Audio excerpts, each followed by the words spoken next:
In this video, we want to talk about Taylor series. As a way of introduction, Taylor series is one of the most powerful tools used in calculus and mathematical analysis. It is used to approximate functions using polynomials and forms the backbone of many techniques used in physics, engineering, and numerical computations. So in this video, we want to look at Taylor series as a tool for approximating functions and at the same time as a tool for expanding functions. So let's look at it. We start with definition. We start with definition. We take the definition. If f of x is infinitely differentiable, if f of x is infinitely differentiable, let's say at a point A in A is a real number at a point A, then the Taylor series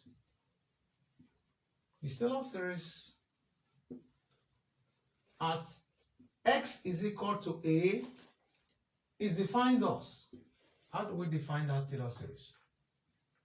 It's defined as, okay, now f of x is equal to f of A plus f prime of A multiplied by x minus A plus f prime prime of A multiplied by x minus A squared all over 2 factorial plus f triple prime of A x minus A raised to power 3 all over 3 factorial plus other values. You may be wondering, what do we mean by f prime of A? This is the first derivative of the function at point A.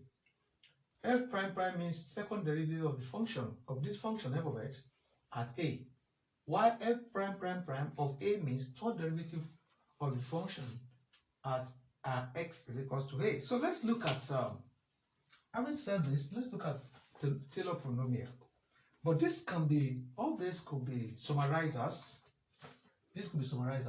summation, f, let's say, there is nth, derivative of the function A, x minus A raised to power n, all over n factorial when n starts from 0 to infinity. That is the summation.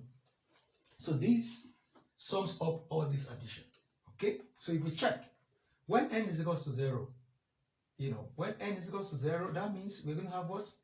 That means this one got x minus A, and the whole of this all over f of A, that's, all over this 1.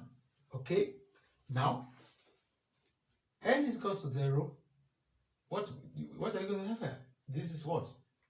This will be f of A. It belongs to f of A here, because x will be 0 there. Okay? Now, this is n raised by 0 is 1. So the whole of this will be 1. Then you have f of A. This is what? 0. That's 1.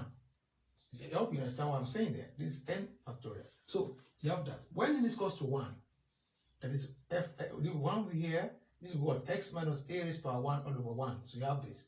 When n is equals to 2, n is equals to 2, f prime of A, s minus A raised by 2 all over this. So you have that. So the summation of all this has been captured by this formula. I hope you understand that. Okay. Now let's look at if there's a condition to this. There's a condition to this that if we assume our A is equals to 0, there's a condition to that if our A is equals to 0, if A is equals to 0, we obtain what we call Maclaurin series. This is a special case of Taylor series. We obtain what we call Maclaurin series. So the moment our A is equals to 0, what am I saying here? So if a is equals to 0, put a equals to 0, you know, the whole of this will change to, you have just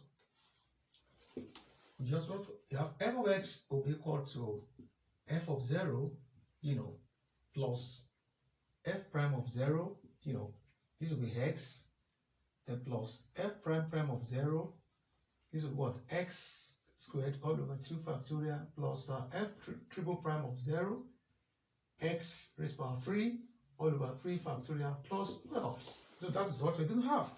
Okay, so I said when you put your x equals to 0 in Taylor series, you obtain what we call Maclaurin series. So let's look at Taylor polynomial.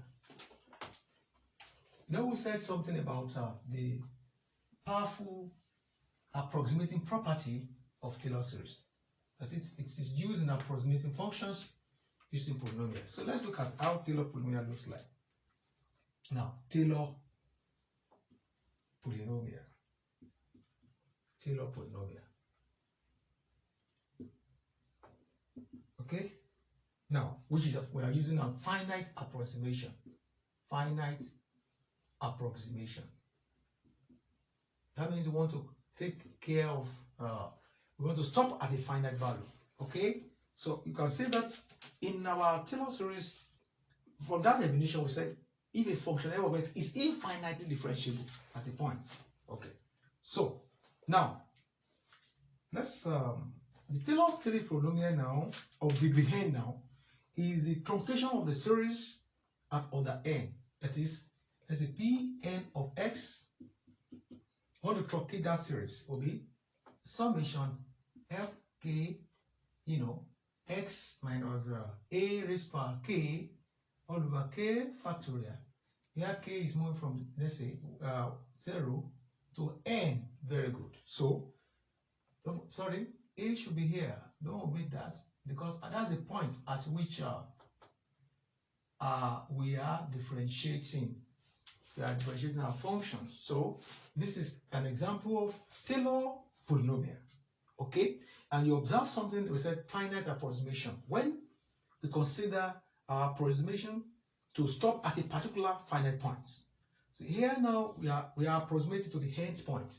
So if I call my k, let's say for example my n is 6 here, that means I want to approximate to the 6th terms, you know. So I start with k is equal to 0. So that is when I get to the power of when my my value gets to the power of the 6 powers of this particular x minus a, then you stop the approximation. It could be 4, it could be 5, depends. So and your n is the terminal point. That's why we call it finite approximation. So this is useful for approximating functions near x is equals to a. Now, how do we look at? Let's look at the remainder term before we consider some examples. Let's look at the remainder term. Let's look at the remainder term. Let's say remainder term, that is the Taylor series will definitely have a remainder. Why? Because since the approximation is infinite, we said the function is infinitely differentiable. So there will be a terminal point, which is the Taylor series polynomial that we've just talked about now. And we equally going to have what? The one that is beyond the nth points.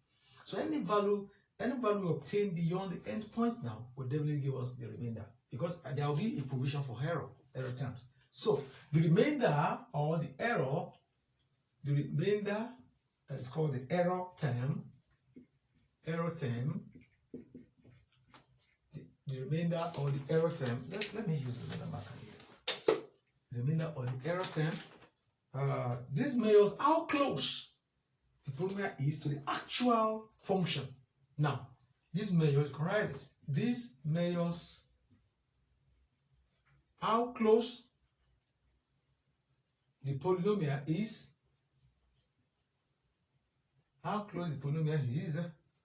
to the actual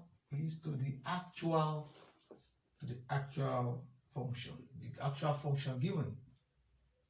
Okay, that is the essence. For x near a, when your x is near a, we use what we call the Lagrange form. The Lagrange form of the remainder is when your x is very close to a, because you approximate around a. Okay, So that would be what? The remainder n of x, that is r nth, that is the remainder from the nth value. If I say find the remainder at the 7th, that means 7 beyond, that would be plus 1. So that what the n plus 1 derivative, as you can see, at point theta.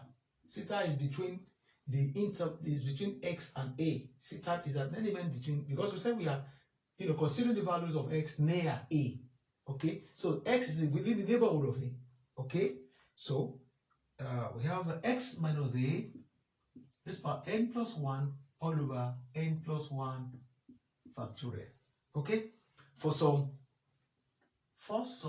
theta in the interval, between what a and x, theta will be between the two of them. Okay, so that is the remainder term. So let's look at an example, so that before the example, let's conclude this. So if the limits of, as n tends to 0, of this remainder term is equals to 0, if the limit of this remainder term is equals to 0, what happens? The series converges. The series converges to what? To f of x. So the series will converge to the initial functions given to us. That is, if when we take the limit of this remainder term and the result we obtain is equal to 0, that means our Taylor series converges to the initial value. So let's look at examples. We're going to look at example. Let's look at 2 or 3 examples here. Let's look at 2 or 3 examples here.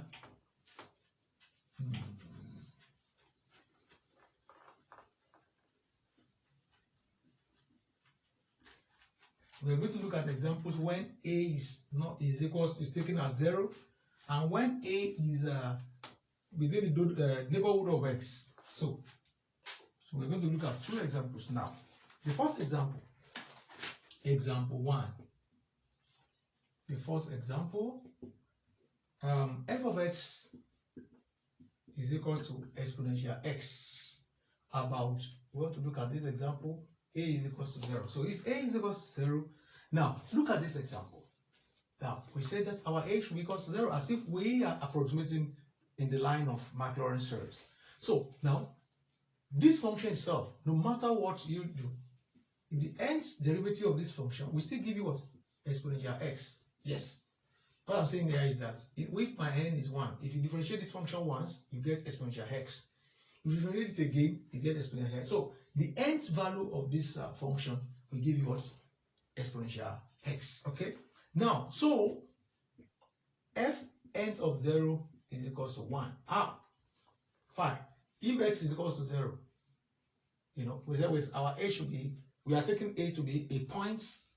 A is instead of considering the neighborhood of x minus a now. So we have what? We are taking a is 0. So this Taylor series now will look like a Maclaurin series because we have taken our a to be a 0. All right. Now, if f of x, if you differentiate the nth derivative of f of x, there will be what we call entire differentiation here. That is what you are going to get when you differentiate this value, to the nth derivative of the function, it will still give you this. So if you now take x to be 0 here, putting x to be 0, you get what? You get 1. And what do we mean? Now look at the Taylor series itself. It says f of x is equal to f of a. Are you with me now? Plus what? Plus x f prime of a plus x squared f prime prime of a all over 2 factorial plus s cube f triple prime of a all over 3 factorial plus and so on. Fine. So if you, like I just said now, so if our a is now equal to 0 based on the question, so that means f of 0, f of 0 here, what do we have here? That is when x is now 0, because we say x minus a is equal to 0, so x equals, I hope you are getting what I'm saying now. So now f of 0, that's 1, because f of 0 is what? That is, let's say f of a. Try to understand what I'm saying. Your a is now x, so exponential, and a is getting to what? 0, so you have 1. Then plus x f prime of a, I told you, because this particular function, this f of x is equal to exponential x, if you differentiate it n times, it will still continue to give you what? To give you what? So that means by the time we differentiate this one once, you know it's going to give us exponential x. So putting x to be a now, which is 0, you have what? That's what? That's, I hope you get that. That would be what? Times 1, because this one itself is exponential x. That's times 1, okay? Then plus, now, it will still be exponential x. Your a is 0, a is x, so you have what? S squared all over 2. 2 factorial is 2. Then plus, you know, 2 factorial is 2 times 1. That is 2. That's why we have 2 there. Now, this is what? S cubed all over 3, because f prime of 1, that is when you differentiate again 3 times, you know, that is the third derivative of that function, this function, with your a equals to 0. A is this, x equals to this. That's 1. Okay? So, plus, and so on and so forth. So, this is the expansion of, if you differentiate that value. So, which invariably means that we can write this one as summation x power n all over n factorial, when n is moving from what? 0 to infinity. So this is what it's going to give you. This is expansion. This looks like you know, what do you call it? You can see it's directly looking at the line of everything through here is plus. So which invariably is giving us something like power series, but not really. Okay, but it has given us that the impression that the value is what actually decreasing towards the point. Okay, so now see, if n is equal to 0, starting from this particular statement, that is when f of a is equal to 0, you have 1. The next one is, so you can see that it's actually the algebraic value of x is increasing. Why the n itself, based on what you have here, n factorial, is equally increasing in the denominator. So this is the expansion of, and this is what we call exponential series. You can see, you can use this value to represent exponential x. Okay, so that is an expansion, or the expansion of exponential x, because the function we are considering is exponential x. That is an exponential function. So let's look at another example. But this time now, I want us to look at, let's look at the one that has, where we are not considering a equals to 0, but which actually looks like expansion in that line. Okay, let's look at, before we go into that, I want to suggest that we look at Taylor's theorem with that kind of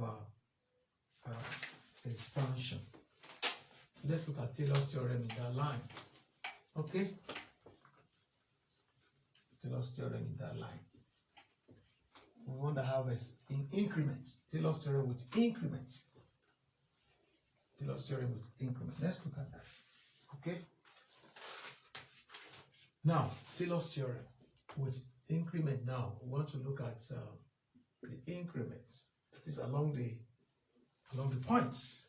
Now, if a plus h can be expanded, if a plus h can be expanded in a series of ascending order or ascending powers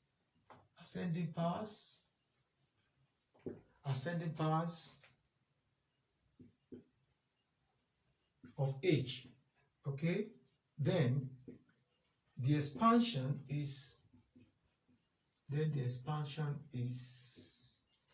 as f of a plus h will be equal to f of a plus h, f prime of a plus h, you know, squared all over 2 factorial f prime of a plus h cubed all over 3 factorial f triple prime of a, and so on. Okay, now let's put this our a plus h to be equals to x. So what we are trying to do here, this is just an equivalent version of what we had earlier stated concerning Taylor's theorem. Okay, so suppose we want to consider the increments along A. and that increment is h.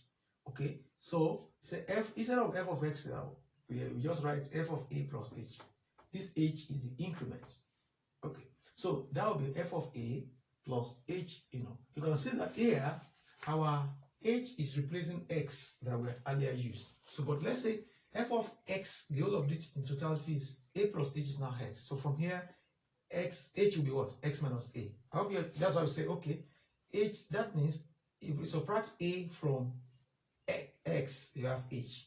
H is the increment. Okay, so that would be what? A plus h equals to x, or x is equals to h is equals to x minus a. So we get, from that combination we have, get what? F of x is now equals to, so where you see x now, you replace, okay, now f of a, f of a plus x minus a, f prime of a, okay, that is, remember, we are trying to represent this in another form now. That is, if a plus h is equals to x, so from this, making h solve a formula, x minus a will be h. Is it? Okay, so wherever you see h now, you replace it by x minus a. Okay, which has given us the equivalent value of what we had earlier said. So plus x minus a squared all over 2 factorial f prime prime of a plus x minus a cube all over 3 factorial f prime prime prime of a and plus dot dot dot. Okay, now hence h is equals to x plus 3. So let's say that we want to, okay, this can be an example. Let's say we are asked to find let's say we are asked to expand. Let's look at the equation. Okay, let's look at the equation. Let's look at the very equation here. Expand. So expand exponential x. That's let's look at the equation. Example. Let's call this example 2. Expand exponential of f of x is equals to exponential x in ascending order of let's say of x plus 3. Okay, let's assume that is the given problems. Okay, now want to expand this particular value in ascending order of x plus. And I told you earlier on that this function, is an exponential function. So if you differentiate it n times, the function will remain exponential x. Okay, so now how do we go about this? Obviously here our h is x plus 3. Yes, our h is x plus 3. That's the increment along that. So for instance, that from this value a is 3. Okay, so that means I'm from a plus h is equals to x. Remember that. So or we can say a will be equal, a plus x plus 3 will be equals to x from here. How? What do I mean here? I said h is equals to this. So from here, from this statement which we have earlier said that a plus h equals to x, so now that implies that a plus, just to show you how you get a plus h is x plus 3 is equals to x. From this statement, h is this, so replacing h by x plus 3, you get this. Okay, so from here now, what happens? You can see that x will be with a, plus 3 is equals to, consider that x minus x. So a plus 3 is equals to what? 0. So that implies that a is equals to minus 3. So obviously a is even minus 3, not plus 3 here. Okay, we have gotten a to minus 3. Now putting the values, let's put these values into the function of a and h in Taylor's theorem. So let's put these values in Taylor's theorems. So we get, let's look at that now.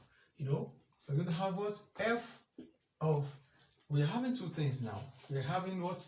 X, and X is being what? Is being expressed as A plus H. So that's what? Minus 3 plus our H. What is our H? X plus 3.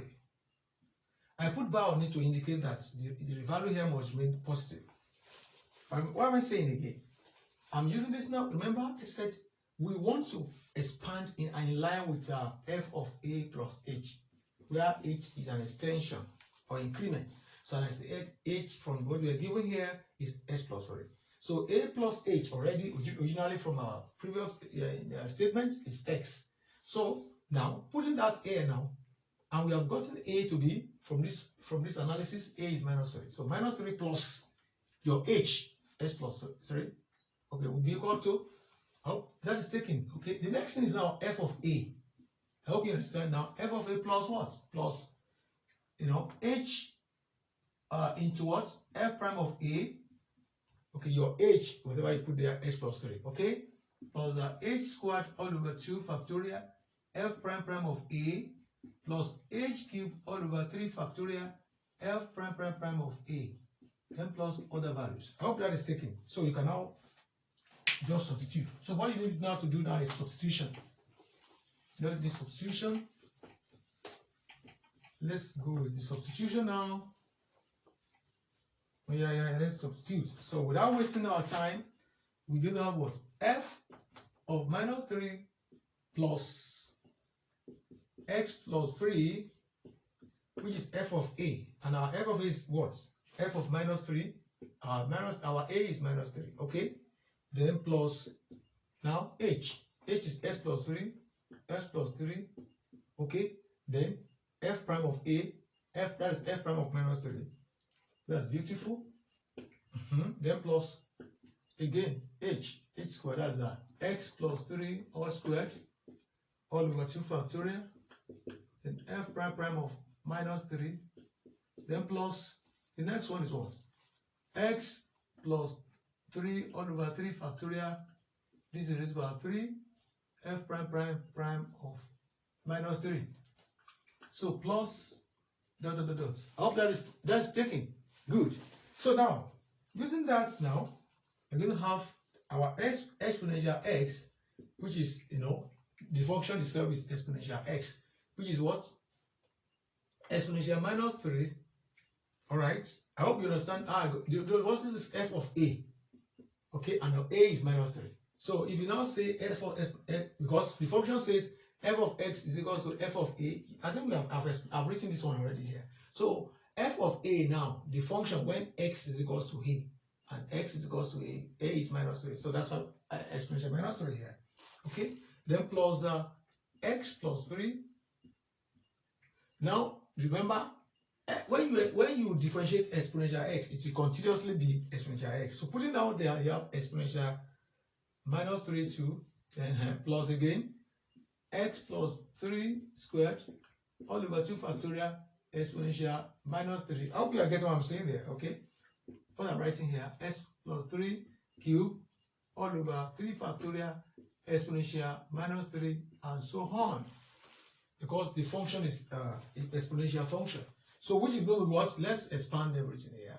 Expansion.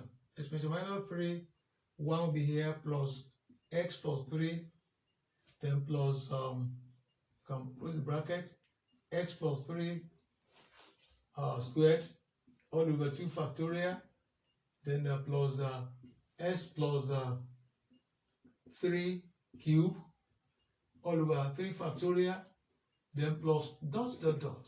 Okay, so now we are trying to conclude. So what next? So what next? You can expand if you like by way of that. So which is got exponential minus 3 is 1 over 20. Yes, if you check your calculator, it's 1 plus x plus 3, plus x plus 3 raised by 2 all over 2 factorial, plus x plus 3 raised by 3 all over 3 factorial, plus dot dot dot. In some cases, you might need to expand all this and bring them together. But sometimes you might leave it like this, it's still correct. So we have actually virtually found the expansion of the function f of x equals to exponential x along in the ascending order of x plus 3. So for now, let's stop here so that the video will not be too long. So in the next video, we are going to continue from here. So I am Dr. OJ. Click on the notification bell so that each time I upload a video, you'll be notified. Like and share my video channel link. God bless you.